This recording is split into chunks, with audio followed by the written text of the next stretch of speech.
Mheshimiwa Martin Shigela, mkuu wa mkoa wa Geita, na wakuu wa mikoa wengine walioko katika eneo hili, Mheshimiwa Steven Masatu Wasira, makamu mwenyekiti wa CCM Bara, Mheshimiwa Daniel Barani Silo, naibu spika wa Bunge la Jamhuri ya Muungano wa Tanzania, Mheshimiwa George Masaju, jaji mkuu wa Tanzania, Mheshimiwa Severin Niwegumizi, askofu wa jimbo Katoliki la Rulenge Ngara, waheshimiwa mawaziri na naibu mawaziri mlioko hapa, wenza wa viongozi walioko madarakani na wastaafu mliohudhuria, makatibu wakuu na naibu katibu wakuu mlioko hapa, waheshimiwa wabunge, waheshimiwa sana mapadre, masista, watawa mliopo, wakuu wa vyombo vya ulinzi na usalama, viongozi wa dini mbalimbali mliohudhuria, waandishi wa habari, wananchi wote wa Chato, mabibi na mabwana.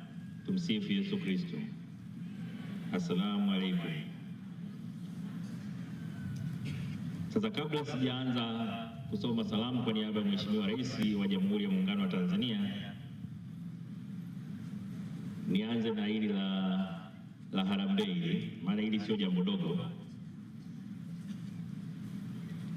Nimeambiwa kuna mchango mkubwa unatakiwa upatikane hapa katika kukamilisha kanisa ambayo ilikuwa ndoto ya marehemu rais wetu aliyefariki John Pombe Magufuli. Sasa nikasema nikiambiwa tu niweke peke yangu hivi itanipa shida kidogo.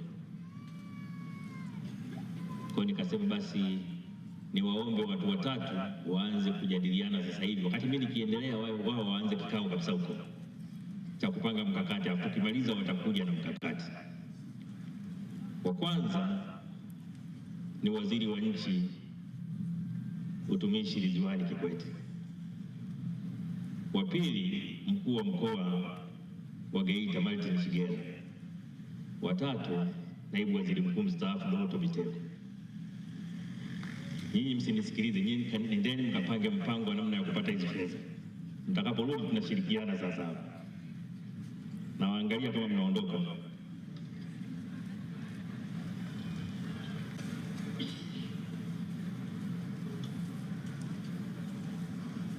Mheshimiwa Rais wa Zanzibar na mwenyekiti wa Baraza la Mapinduzi na ndugu viongozi wote mlioko hapa, mama yetu Mama Janet, napenda kuanza kuwasilisha kwenu salamu za Mheshimiwa Rais Dr. Samia Suluhu Hassan, Rais wa Jamhuri ya Muungano wa Tanzania, ambaye hakuweza kujumuika nasi leo kutokana na majukumu mengine ya kitaifa yanayomkabili. Lakini kwa kuzingatia uzito wa jambo hili, ameona ni vema akanituma kumwakilisha katika makumbukizi ya mpendo wetu na kiongozi wetu hayati Dr. John Pombe Magufuli, aliyekuwa rais wa 5 wa Jamhuri ya Muungano wa Tanzania, ambaye alifariki dunia tarehe kama ya leo mwaka 2021. Mheshimiwa Rais amenituma niwahakikishie kuwa japo hayupo nasi kimwili, yuko pamoja nasi kiroho, na kwamba serikali anayoiongoza itaendelea kumwenzi Dr. John Pombe Magufuli na kuendeleza urithi wake.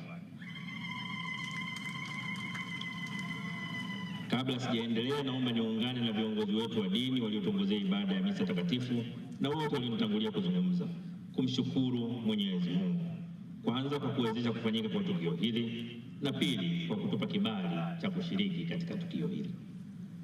Kipekee namshukuru kwa dhati mama yetu Mama Janet Magufuli na familia yake yote, familia ya hayati Dr. John Magufuli, kwa kutualika kuungana nanyi kushiriki katika kumbukizi ya mpendo wetu Dr. John Pombe Magufuli. Hakika hii ni heshima kubwa sana kwetu. Waheshimiwa viongozi na wanafamilia na washiriki wote, tumekusanyika hapa siku ya leo kumkumbuka, kumwombea, kumshukuru Mungu kwa maisha na vipawa vingi alivyomjalia hayati Dr. John Pombe Magufuli. Katika uhai wake aligusa wengi kupitia utumishi wake na uongozi wake uliotukuka. Pamoja na mambo mengine, Mwenyezi Mungu alimjalia hayati Dr. John Pombe Magufuli kipawa cha uongozi na uwezo mkubwa wa kunena na kutenda yote aliyoyaamini kuwa yana manufaa kwa taifa na watu wake. Kila siku ya maisha yake ilijaa mafunzo kwa kila aliyemwona na kufanya naye kazi. Kimsingi, maisha yake yalikuwa ni darasa zuri kwetu sisi viongozi, na kupitia uongozi wake aliweza kulea na kuinua viongozi wapya wengi, hasa vijana. Waheshimiwa viongozi, wanafamilia na washiriki wote, si jambo rahisi kueleza kwa muda mfupi na ufasaha sifa na mema mengi aliyofanya hayati Dr. John Pombe Magufuli.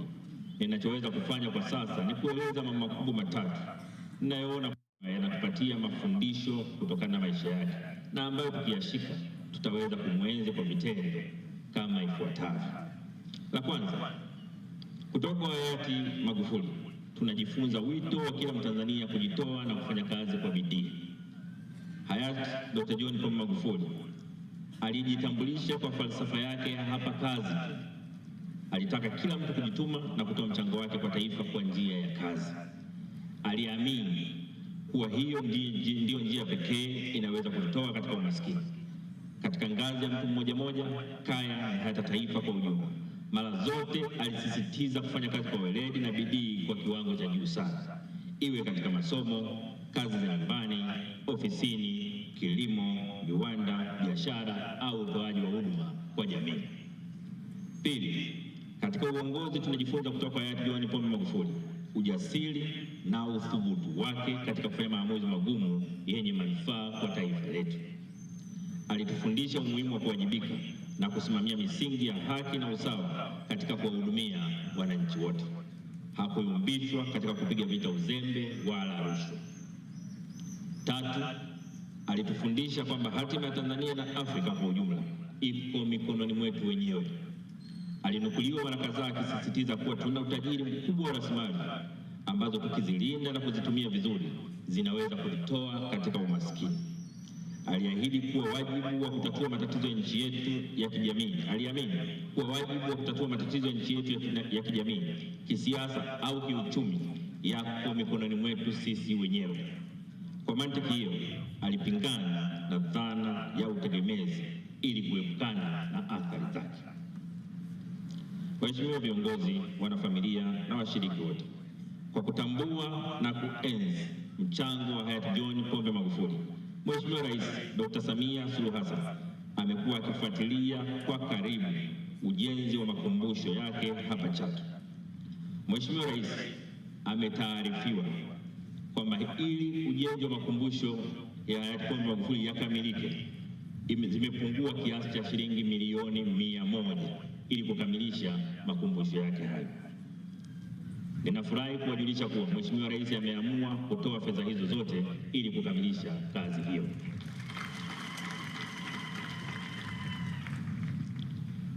Napenda kumalizia salamu za serikali kwa kushukuru tena familia ya Dr. John Pombe Magufuli, hasa mama yetu Mama Janet Magufuli kwa kutushirikisha kwenye kumbukizi hii. Pia namshukuru Mhashamu Baba Askofu Niwegumizi, askofu wa jimbo la Rulenge Ngara, na maaskofu wenzako na mapadri kwa kutuongoza katika ibada ya misa takatifu na wote waliofanikisha maandalizi ya shughuli hii. Mwisho, natoa rai kwenu kujituma na kuchapa kazi kwa bidii kama njia mojawapo ya kumwenzi kiongozi wetu. Lakini pia nimetaarifiwa kwamba katika uchangishaji fedha wa mara ya kwanza na ya pili katika kufanikisha ujenzi wa kanisa letu hili, wako watu wema wengi walituahidi kwamba watachangia katika ujenzi huo. Wako wengi waliochangia na wako wachache ambao hawajapata bado bahati ya kuchangia. Sasa niseme tu kwa wale ambao hawajapata bahati ya kuchangia, nilitamani sana kuwakumbusha kwamba ukisha ahidi kuchangia mchango wa kanisa, ile hela ulioahidi sio yako tena, itakuwa tayari hela ya Mungu. Kwa hiyo swala la kutimiza ahadi linageuka kuwa sio la hiari, bali ni mkataba kati yako wewe na Mungu. Na kusisitiza hilo, na warejesha kwenye Matendo 5 mstari wa 1 mpaka wa 11 ambayo inasema hivi: lakini mtu mmoja jina lake Anania pamoja na mke wake Safira aliuza mali yake, akaficha sehemu ya fedha, mke wake naye akijua, akaleta sehemu tu, akaiweka miguuni pa mitume.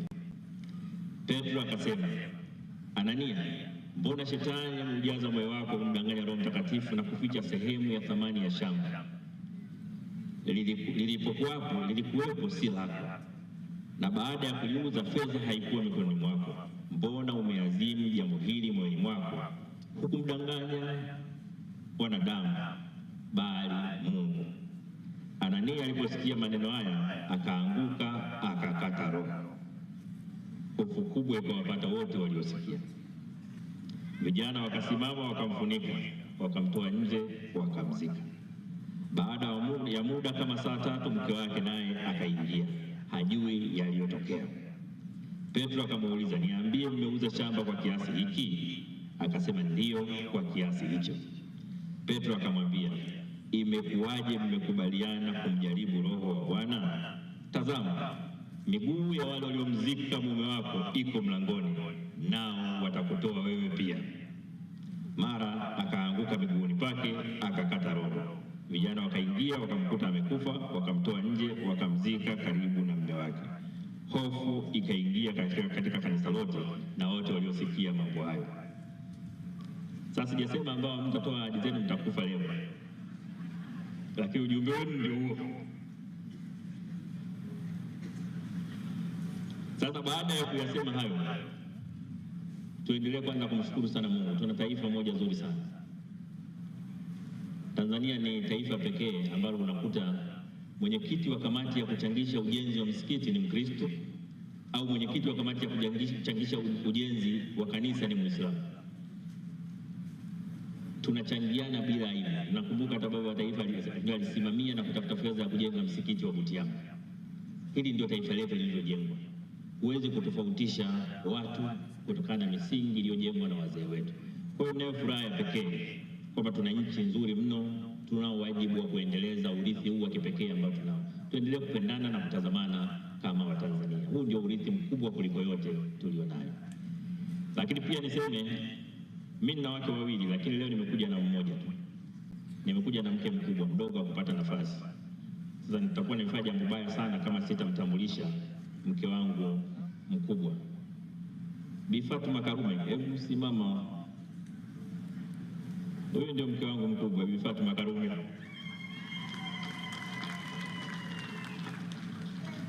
Huyu ni mke wa rais wa kwanza wa Zanzibar. Na hakuna tukio kubwa la nchi hii mama huyu hajapatikana. Mke wangu, nakushukuru kwa kunilindia heshima.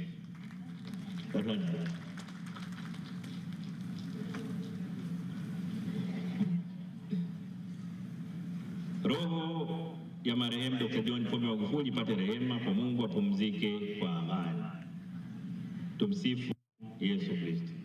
Sasa ni simple tu, waone Viva Promotion kwa mahitaji ya printing aina zote, kama vile mabango size zote na aina zote, 3D, 2D na banners, vibao vya maofisini au sehemu za biashara kama hoteli, lodge na kadhalika. Viva Promotions wana print t-shirt na jezi, wanafanya branding ya ofisi kuipa muonekano wa nje wa kuvutia. Wanapatikana Tabora mjini, mtaa wa shule, jirani na chuo cha utumishi wa umma Uhazili. Simu namba 0762484266.